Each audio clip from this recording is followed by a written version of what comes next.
आप देख रहे हैं लक्ष्यकार सर हिंदी वाले यूट्यूब हिंदी शिक्षण चैनल और मैं हूं श्रवण कुमार लक्ष्यकार। आज अपन देखते हैं हिंदी अनिवार्य का पहला पाठ और उस पाठ में एक पद्य है राजियारा सोरठा। ये सोरठे डिंगल और पिंगल भाषा में रचे गए। आइए अब अपन देखते हैं इनके सोरठे जो कक्षा 12 में, उनका पहले तो अपन पठन करेंगे। देखिए जो पद्य होते हैं, जो कविताएं होती है, उनको पढ़ा नहीं जाता, उनका पठन होता है। उनका क्या होता है? पठन होता है। और पठन करने की एक विशेष शैली होती है, विशेष तरीका होता है उनको पढ़ने का। जैसे तुलसीदास जी की चौपाई है तो उसको सुंदरकांड की लय में अपन गाते हैं, दुआएं हैं तो उनको एक अलग तरीके से गाते हैं, कबीरदास जी की साखियां हैं तो उनको एक अलग तरीके से अपन गाते हैं। तो आइए अपन इन सोरठों का रसास्वादन करते हैं। ये डिंगल भाषा की रचना है और डिंगल भाषा को पढ़ने का एक अलग लहजा होता है। देखते हैं अपन इसको।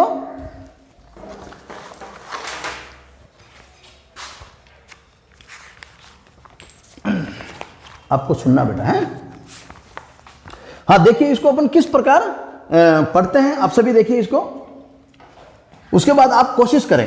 ये डिंगल भाषा का काव्य है। उपजावे अनुराग कोयल मन हरखित करे, कड़वो लगे काग रसना रागुण राजिया।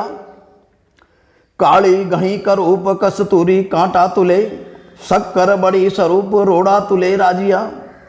डूंगर जलते लाए देखे सारो ही जगत, पर जलती निज पाँव रते न दिखे राजिया। मतलबरी मनवार चुप के लावे चूरमो, मतलबरी मनवार चुप के लावे चूरमो। बिन मतलब मनवार राब न पावे राजिया। मुख ऊपर मिठियास घट माही खोटा गड़े, मुख ऊपर मिठियास घट माही खोटा गड़े। इसड़ा सु इकलास राखी जे नहीं राजिया। साचो मित्र सचेत कयो काम न करे किसो। हरि अर्जुन रे हेत रत कर हाँ क्यों राजिया। हिम्मत किम्मत होए बिन हिम्मत किम्मत नहीं, हिम्मत किम्मत होए बिन हिम्मत किम्मत नहीं। करे न आदर कोई रद कागद ज्यों राजिया, करे न आदर कोई रद कागद ज्यों राजिया। तो इस प्रकार इस राग से अपन इन सोरठों का पठन करते हैं। आप भी इनको पढ़ें। आइए अब अपन एक एक सोरठे का अनुवाद देखते हैं, सरलार्थ करेंगे और भावार्थ देखेंगे। पहला अपन देखते हैं। हाँ पहला पढ़ो बेटा, कौन सा है? उपजावे अनुराग कोयल मन हरखित करे। उपजावे अनुराग, उपजावे यानी पैदा होता है, अनुराग यानी प्रेम, अनुराग यानी प्रेम। उपजावे अनुराग कोयल मन हरखित करे। कोयल जब बोलती है तो मन में प्रेम उभरता है, मन में प्रेम उमड़ता है, मन में हर्षित होती है, मन में खुशी होती है। यार कोयल बोली, बहुत बढ़िया बोली, और बोले तो अच्छा। उपजावे अनुराग कोयल मन हरखित करे, और कड़वो लागे काग रसना रागुण राजिया। हे राजिया, कड़वो लागे काग। कोयल तो मीठी लगती है पर कौवा जब बोलता तो वो कड़वा लगता है। ना पत्थर की मारते हैं अपन उसको, भगा रहे इसको। कड़वो लागे काग रसना रागुण राजिया। हे राजिया, ये सब किसके गुण हैं? रसना के। रसना कहते हैं जीव को। रसना किसे कहते हैं? जीव को कहते हैं। हे राजिया, ये सब जीव के गुण हैं, यानी हमारी जीव है। हम चाहे तो इसे मीठा बोले और हम चाहे तो इसे कड़वा बोले। तो राजिया के माध्यम से इस दोहे में कृपाराम जी कहते हैं कि हे राजिया, हमें कैसा बोलना चाहिए? मीठा बोलना चाहिए। कैसा बोलना चाहिए? मीठा बोलना चाहिए। मीठा बोलेंगे तो सभी आदमी, विरोधी भी अपना हो जाएगा। और मीठा नहीं बोलेंगे, कर्कश बोलेंगे, कड़वा बोलेंगे तो हम किसी को पसंद नहीं आएंगे, सब हमको दुत्कारेंगे, भगाएंगे। ऐसा ही एक दुआ है। काला तो कुदरत की आर थूमू एकन तोल, कोयल कहे रे कागला कड़वो तो मत बोल। कोयल कहती है कौवे को, काला तो कुदरत किया है कौवे, तुझे भी काला किया मुझे भी काला किया, भगवान ने बनाया, दोनों ने एक समान है, पर हे कौवे काला तो बना दो, बना दिया। काला तो कुदरत किया थूमू एकन तोल, बराबर हैं अपन दोनों तोल में भी। कोयल कहे रे कागला कड़वो तो मत बोल, हे कौवे तू कड़वा तो मत बोल, इसीलिए तुझे लोग भगाते हैं। यानी इस सोरठे के माध्यम से कृपाराम जी ये बताते हैं कि हमें हमेशा मीठी वाणी बोलनी चाहिए। कैसी वाणी बोलनी चाहिए? मीठी वाणी बोलनी चाहिए। अगला सोरठा बोलिए। काली घनी करूप कस्तूरी कांटा तुले, काली घनी करूप कस्तूरी कांटा तुले, शक्कर बड़ी स्वरूप रोड़ा तुले राजिया। काली घनी करूप।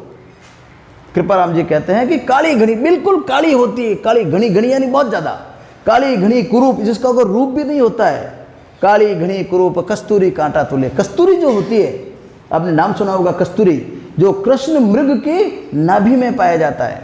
कृष्ण मृग होते हैं, काले हिरण होते हैं, जो हमारे यहाँ पर शेखावटी के अंदर पाए जाते हैं, सिक्कर जिले में इस साइड में पाए जाते हैं। तो वहाँ पर उस हिरण की नाभि के अंदर वो कस्तूरी पाई जाती है, और कस्तूरी के अंदर इतनी खुशबू होती है कि वो हिरण भगता है उस खुशबू के लिए। हिरण को लगता है कि खुशबू उधर से आ रही है, वो भगता रहता है, जबकि वो कहाँ पर है, उसकी नाभि के अंदर है। कृपाराम जी कहते हैं कि काली घनी करूप कस्तूरी कांटा तुले। हे राजिया, ये कस्तूरी है, कितनी काली है, कितनी करूप है, पर वो कांटे में तुलती है। कांटा आपने देखा होगा, सुनार के पास होता है छोटा सा कांटा, अब तो आजकल तो डिजिटल आ गए, पर उसके अंदर भी वो बिल्कुल प्लास्टिक का और कांच का लगा कर रखता है, और छोटे छोटे वजन में वो तोलता है। तो वो कहते हैं, कृपाराम जी कहता है कि कितनी भी काली है, पर वो कस्तूरी कांटे में तुलती है, और तोड़ा मासा रत्ती और बिल्कुल बड़ी कीमती से लोग उसको छिपा कर रखते हैं। क्यों क्यों करते हैं ऐसा? काली घनी कुरूप कस्तूरी कांटा तुले। क्यों तुले? क्योंकि कस्तूरी में गुण है। कस्तूरी में क्या है? गुण है। उसके गुणों के पीछे उसकी कदर होती है। और शक्कर बड़ी स्वरूप, शक्कर सफेद जग, बहुत स्वरूप, स्वरूप यानी बहुत सुंदर, शक्कर बड़ी स्वरूप रोड़ा तुले राजा। घनी बढ़िया है शक्कर, पण वह भाटों तुले। क्या तुले? पत्थर से तुलती है, लोहे से तुलती है, बड़े बड़े तराजू में पड़ी रहती है और धूप में पड़ी रहती है। शक्करी बोले देखो आप, धूप में पड़ी रहे, कोई कदर करते हैं क्या? और कस्तूरी को रखते हैं बाहर? नहीं रखते। क्यों? कस्तूरी में गुण होते हैं। तो इस माध्यम से, इस सोरठे के माध्यम से कृपाराम जी बताते हैं कि यहां पर कीमत किसकी है? गुणों की। मनुष्य के गुणों की कीमत है। यदि आप में गुण नहीं है, अवगुण भरे हैं, भाषा अच्छी नहीं है, आपकी कोई कदर नहीं है, आपकी कोई कदर नहीं है, कोई आपको नहीं मानेगा। ठीक है, अगला। डूंगर जड़ती लाए, डूंगर जड़ती लाए, देखे सारो ही जगत, पर जड़ती निज पाए, रति न दिखे राजिया। डूंगर जड़ती लाए। डूंगर, डूंगर किसे कहते हैं? डूंगर पर्वत, दूर पर्वत। डूंगर जलती, जलती यानी बढ़ती, जो जल रही है, जलती। डूंगर जलती लाए, लाए किने के? आग। देखो देखो, लाई लाग गई, लाई लाग गई, लाई यानी आग। डूंगर पर यानी दूर पर्वत पर कहीं पर आग लगी है तो वो हमें दिखती है और हम उसको देखते हैं। अरे देखो देखो देखो देखो, लाई लगी, लाई लगी, देखो बटन लगी, वहां ऊंची लगी। डूंगर जलती लाए, देखे सारो ही जगत। वो डूंगर पर यानी दूर पर्वत पर यदि कहीं लाई लगी है, आग लगी है, तो उसको सारा जगत, पूरे संसार के लोग देखते हैं। पर जलती निज पाए, अपने पांव के अंदर यदि कहीं आग लगी है तो अपन नहीं देखते। दिखे नहीं, सीधा हाल, नीचे देखा ही कौन नहीं। डूंगर जलती लाए, देखे सारो ही जगत, पर जलती निज पाए, रति न दिखे राजिया। हे राजिया, डूंगर जलती यानी दूर से लोगों की अपन को गलतियां तो दिखती है। अब कहना क्या चाह रहे देखो आप, कि लोगों की गलतियां अपन को दिखती है, लोगों की कमियां अपन को दिखती है, और अपने पगा हटे कहीं है। अपनी कमियां अपन को, मनुष्य को खुद को नहीं दिखती। अपन कई बार देखते हैं, कभी लड़ते आपस में, एक दिन क्या जब कहते ही नहीं कहते हैं, डूंगर बलती दिखे, पगा बलती दिखे, नहीं दिखे हैं? कहते हैं मुहावरा, अपन लोकोक्ति बनाते हैं, इसको लोकोक्ति के रूप में इसका प्रयोग करते हैं कि डूंगर बलती दिखे, पगा बलती देख पहली, यानी अपनी गलतियों को देख लो, अपनी कमियों को देख लो। तो इस सोरठे के माध्यम से ये बताते हैं कृपाराम जी कि मनुष्य हमेशा दूसरों की गलतियां निकालता है, खुद की गलतियां नहीं दिखती है। इसलिए हे राजिया, मनुष्य को पहले अपनी खुद की गलतियां देखनी चाहिए, खुद की कमियां दूर करनी चाहिए। और जिस दिन मनुष्य खुद की कमियां दूर कर लेगा, खुद की गलतियां दूर कर लेगा, मनुष्य सुखी हो जाएगा। ठीक है, अगला। मतलब री मनवार, देखो आप, बहुत अच्छा है। मतलब री मनवार, चुप के लावे चूरमो, बिन मतलब री राब, बिन मतलब मनवार, राब न पावे राजिया। वापस बोलते हैं इसको। मतलब री मनवार, चुप के लावे चूरमो, बिन मतलब मनवार, राब न पावे राजिया। हे राजिया, ये संसार जो है एक नंबर मतलबी है। संसार कैसा है? एक नंबर मतलब ही है। हर काम यहां पर मतलब से होता है, बिना मतलब से कुछ नहीं होता है। एक उदाहरण के माध्यम से बताते, यहां पर उदाहरण अलंकार भी कह सकते हैं इसको, हैं? मतलब रही मनवार। यदि कोई आपने मनवार कर रही है, पड़ोसी है और दूध लेके आगे आगे सा गाय ब्याई है और दूध लोसा, या पड़ोसन है कोई देखो कैसा रहता है, दही जमायो और दही ज्यादा है और दूध दही लोसा आप रहे, तो जरूर उसके कोई न कोई काम है। उसके मन में ये होगा कि एक आज नहीं तो कल अपने काम आई, ठीक है। आप दोस्तों में देख लीजिए, एक दोस्त है मिर्ची बड़ा खा रहा है, पर अब चल मिर्ची बड़ा खाना हो, अब रोज तो नहीं खिला, आज खिला रहा है, इसका मतलब उसके कोई न कोई काम है। पच के हाल जेता चाला काम करना हुआ यार, है या थोड़ी गाड़ी देनी है, थोड़ा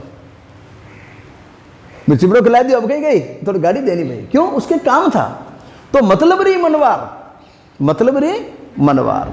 कोई भी आप काम देख लीजिए, चाहे अड़ोस में, पड़ोस में, मित्रता में, घर में, रिश्तेदारी में, कहीं पर भी बिना मतलब के कोई काम होता ही नहीं है। मतलब रही मनवार चुपके लावे चूरमो। कृपाराम जी कहते हैं जब अपनी मतलब होता है ना, तो वो चुपके से चूरमो लेना वे पड़ोसन, पड़ोसन के लेना वे चूरमो के कहीं हो के आतो मन आटम ईसा आज मारे वो एकाश नो खोली जो चूरमो बनाए लो, चूरमो जिमो आप, पर कहीं गए बेटे मतलब है, कोई न कोई काम है। मतलब रही मनवार चुपके लावे चूरमा। जब मतलब होता है तो चुपके से चूरमा भी, चूरमा यानी मिष्ठान, चूरमा या मिष्ठान का प्रतीक है ना, विशुद्ध का प्रतीक भी कह सकते हैं अपन। मतलब रही मनवार चुपके लावे चूरमो, और बिन मतलब मनवार, और बिना मतलब कोई मनवार ही नहीं करे। राब न पावे राजिया। राब की ना क्या, राब कैसी होती है बेटा बताओ, कैसी होती है राब, कैसे बनती है राब, कैसे बनती है कौन बताएगा? अरे भाई छाछ होती है, खट्टी छाछ, उस छाछ के अंदर आटा मिलाते हैं, फिर उसको गर्म करते हैं। राजस्थानी व्यंजन नहीं है बहुत बड़ा राब। तो ये राब का मतलब यहां पर बिल्कुल हल्की बात, तुच्छ चीज, क्योंकि छाछ और आटे से बनती है, तुच्छ चीज। यानी जब मतलब होता है तब तो चूरमा देसी घी का वो ले जा रहे हैं, और बिना मतलब वह राब ही नहीं गले, नहीं भाई हमारा काम आई शाम रखा हुआ है। मतलब रही मनवार चुपके लावे चूरमो, बिन मतलब मनवार राब न पावे राजिया। बिना मतलब कोई मनवार नहीं होती। यानी हे राजिया, ये दुनिया की रीत है, यहाँ पर हर व्यक्ति मतलबी होता है। जब उसका मतलब होगा तो आपके पास 10 बार आएगा। मारवाड़ी में क्या नहीं, गरज रह जाए कहीं करे, गदा ने बाप बनावे, गरज रह जाए गदा ने बाप बनावे, और गरज मिटी और बाकी सब खत्म। इसी प्रकार का एक दुआ और है, सावन छाछ न घालती, सावन छाछ न घालती ने भर भादरवे दूध, गरज दीवानी गुजरी घर में मांदो पूत।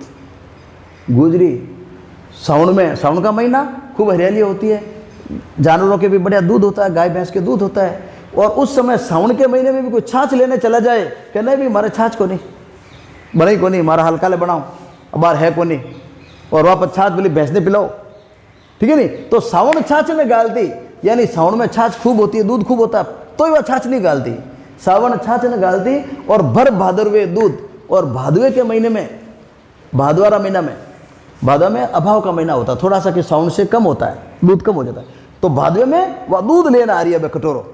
सावन में तो वह छाछ भी नहीं गालती, और भादव में वह कहीं ले नहीं, दूध ले नहीं, कि लो यार हमारा दूध घणो रखो, गाँव ग्योड़ा है, टाबरे सब ग्योड़ा है, लो ले लो, बहानो ले लिया। तो सावन छाछ न गालती न भर भादरवे दूध, गरज दीवानी गुजरी।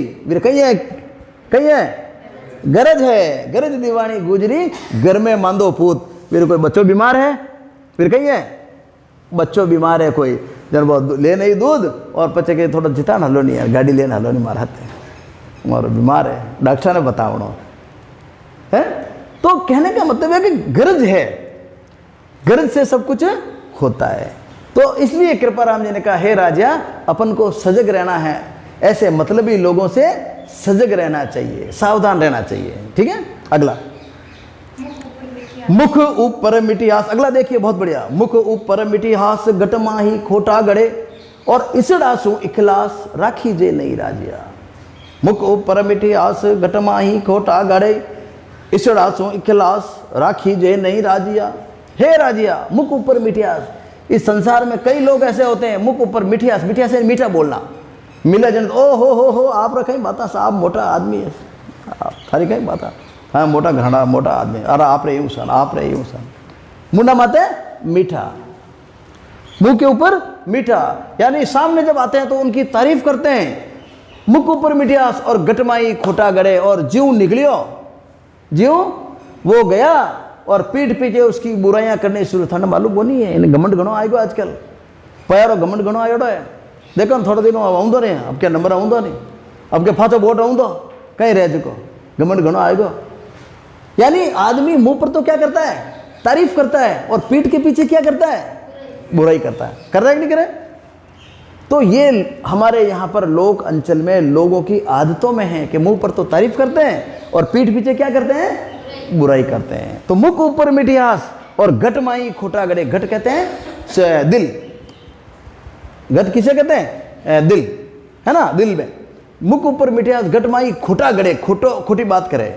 इसरासो इखलास, इखलास कहते हैं प्रेम को, इखलास किसे कहते हैं, प्रेम को। इसरासो इखलास, ऐसे लोगों से प्रेम राखी जे नहीं राजिया। हे राजिया एड़ा लोगों अपन प्रेम इस दी राखनो।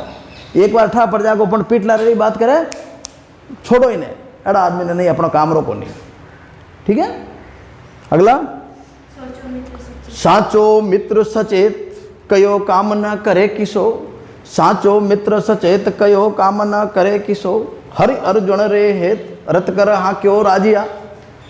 हे राजिया, अगला दो सोरठे में बताते हैं वो, साचो मित्र सचेत, सच्चा मित्र जो होता है वो हमेशा हमको सचेत करता है। ये जो सोरठा है इस बार कक्षा 12 में हिंदी अनिवार्य में 3 नंबर का प्रश्न आया था इसके बारे, इसी दोहे के बारे में। साचो मित्र सचेत कयो काम न करे किसो, हे राजिया, हे राजिया, जो सच्चा मित्र होता है वो हमेशा अपन को सचेत करता है। सचेत का मतलब हमारे कोई दुर्गुण होता तो हमें बता देता है, हमारी कमी होती है तो बता देता है, कहीं पर कोई नुकसान होने की चीज़ होती है तो हमें बता देता है। सच्चा मित्र होता है यही काम करता है कि नहीं भाई वो काम गलत है, मैं साथे नहीं हूँ, तूने नहीं करो, चल घर चल अपन टाइम बात। साचो मित्र सचेत और कयो काम न करे किसो, और सच्चा मित्र कौन सा काम नहीं कर सकता। सच्चा मित्र अपने दोस्त के लिए कुछ भी काम कर सकता है, काम कोई हल्का नहीं होता। इवनिंग में दोस्त हो सारा मारता जो कोई खेत में कोई लेके आना है, चारों लेना आना या खेत में कोई भी काम है, कहने भी मैं को वो काम थोड़ी करूँ भैया, पर दोस्त है कुछ भी काम कर सकता है। दोस्त वो होता है जो परिस्थिति के अनुसार ढलता है और परिस्थिति के अनुसार अपने दोस्त को एक तो सचेत करता है और दोस्त का काम करता है। उदाहरण देते हैं यहाँ पर देखो, साचो मित्र सचेत कयो काम न करे किसो, हरि अर्जुन रे हेत। हरि किसे कहते हैं, कृष्ण भगवान। हरि किसे कहते हैं, कृष्ण भगवान। हरि कृष्ण भगवान का दोस्त था अर्जुन। महाभारत के युद्ध में अर्जुन तो तीर चला रहा है, धनुष चला रहा है, युद्ध कर रहा है, और कृष्ण भगवान उसके सारथी बने हुए। क्या बने हुए, सारथी कहते हैं रथ के चालक, रथ के चालक, ड्राइवर, एक ड्राइवर है ना, वो रथ के चालक बने हुए। तो आप देखिए इसमें बड़ा काम किसका है, अर्जुन का। वो तो योद्धा बना हुआ और वो उसके सारथी बने हुए। वो भगवान थे, वो भगवान ने सोचा नहीं, भगवान ने ऐसा सोच रहे क्या भगवान कि भाई मैं और हड़को काम नहीं करूँ भाई, मैं तो युद्ध कर लूंगा। पर हरि अर्जुन रे हेत रथ कर हाँ की ओर आ गया। हे राजिया, कृष्ण भगवान ने भी दोस्ती के वशीभूत होकर रथ हाँकना स्वीकार किया, अर्जुन का रथ हाँकना स्वीकार किया। इसलिए हे राजिया, कोई भी काम छोटा नहीं होता और कोई भी काम दोस्त के लिए कैसा भी काम हो हमेशा हमको तत्पर रहना चाहिए, सदैव आगे रहना चाहिए। हाँ और कुछ भी, हिम्मत किम्मत होए बिन हिम्मत कीमत नहीं, करे न आदर कोई रद कागद ज्यों राजिया। हिम्मत किम्मत होए बिन हिम्मत कीमत नहीं, करे न आदर कोई रद कागद ज्यों राजिया। हे राजिया, इस संसार में हिम्मत की कीमत है। इस संसार में कीमत किसकी है, हिम्मत की कीमत है, बहादुरी की कीमत है। बहादुरों को लोग नमस्कार करते हैं, सैल्यूट करते हैं। बिन हिम्मत कीमत नहीं, और बिना हिम्मत कोई कीमत नहीं, बिना हिम्मत के कोई कीमत नहीं। जो बहादुर होते हैं उनको लोग पसंद करते हैं, बहादुर होते हैं उनको लोग पसंद करते हैं, और कायरों के लिए इस संसार में कोई जगह नहीं है। तो वो कहते हैं कृपाराम जी, हिम्मत कीमत होए बिन हिम्मत कीमत नहीं, करे ना आदर कोई जो कायर लोग हैं, जिनमें हिम्मत नहीं है, उनका कोई आदर नहीं करता। रद्द कागज जो राजिया, जैसे रद्दी कागज होता ना, क्योंकि उसमें हिम्मत नहीं, रद्दी कागज में क्या ताकत को नहीं। एक पास में 500 का नोट पड़ा है, उसमें ताकत है 500 के नोट में, कागज है वो भी, पर उसमें हिम्मत है। अरे ला ला ला ला गंदे रखो, कोई बात नहीं, धो दें फाचो, वापस धो देंगे, है ना। तो हिम्मत कीमत होए, बिन हिम्मत कीमत नहीं, करे ना आदर कोई, रद्द कागज जो राजिया। हे राजिया, यदि आप में हिम्मत नहीं है तो रद्दी के कागज के समान, जिस प्रकार रद्दी के कागज को हम कुछ नहीं गिनते, इसी प्रकार आपको संसार में कोई नहीं गिनेगा। इसलिए आप हिम्मतवान बने, बहादुर बने, साहसी बने, क्योंकि साहस बहादुरी से ही अपन किसी समस्या का समाधान कर सकते हैं। पुराने जमाने में वीर क्षत्राणियाँ होती थी, वीर क्षत्राणियाँ होती थी। वो अपने पति को, जो बहादुर पति होते थे, तिलक लगाकर हाथ में तलवार देकर युद्ध में भेज देती थी, ठीक है नहीं। और जो कायर पति होते थे उनको वो पसंद ही नहीं करते थे, कायर पति को पसंद ही नहीं करते थे। सूर्यबल मिश्रण लिखते हैं, ओ सुहाग खारो लगे जद कायर भरतार, रंडा पो लागे भलो हो ये सूर सरदार। यानी वो सुहाग कैसा, जो कायर है, अपना सुहाग है, पर वो कायर है, युद्ध से वापस आ गया, छिपकर आ गया, जान बचान आएगो, मरेड़ो ही है पीछे, तो जीव तो ही कड़ो है, मरेड़ जड़ो। ओ सुहाग खारो लगे जद कायर भरतार, और रंडा पो लागे भलो होई सूर सरदार। यदि सूरवीर की विधवा भी हो जाऊं तो मुझे गौरव है अपने पति के ऊपर। ऐसी क्षत्राणियाँ यहाँ पर हुई, यानी वो औरतें भी विधवा, कायरों की विधवा होना पसंद नहीं करती, वो बहादुरों की विधवा होना पसंद करती है। तो इस प्रकार ये कृपाराम जी के जो सोरठे लिखे थे इन्होंने, जिन्हें राजा के सोरठे के नाम से अपन जानते हैं, इनका भावार्थ और सरलार्थ अपन ने देखा। इनसे संबंधित प्रश्न यहाँ पर दिए जा रहे हैं। आशा करता हूँ कि आप आज का ये टॉपिक बहुत ही उपयोगी और अच्छा रहा होगा। आप सभी अपने मित्रों को ज़्यादा से ज़्यादा इस वीडियो को शेयर करें, और यदि इससे संबंधित कोई भी जिज्ञासा हो, आपके कुछ बात हो, तो आप ज़रूर कमेंट के माध्यम से ज़रूर लिखें। ये वीडियो आपको कैसा लगा कमेंट के माध्यम से आप ज़रूर बताएं, ताकि इसमें अपन और क्या कर सकते हैं। आप सभी का बहुत बहुत धन्यवाद। देखते रहिए हमारे साथ, चलते रहिए, देखते रहिए लक्ष्यकार सर। धन्यवाद। जय हिंद, जय भारत।